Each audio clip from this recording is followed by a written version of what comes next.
มีพี่ไปรษณีย์มาส่งของแต่ว่าไม่ได้เรียกเลย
ก็เดินผ่านร้านเป็ดย่างพอดีก็เลย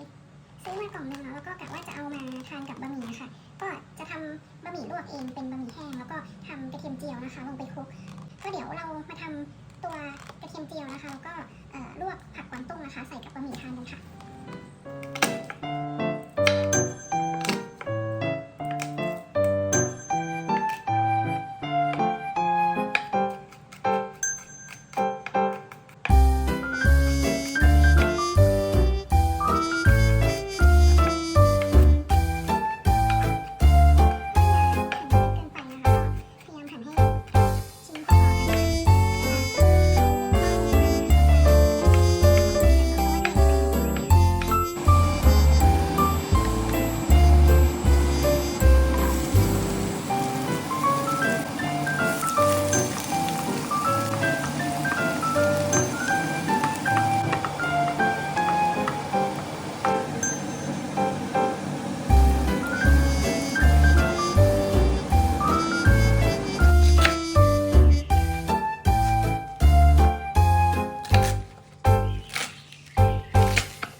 เตียงในโคฮอตวอร์ไฮโฟล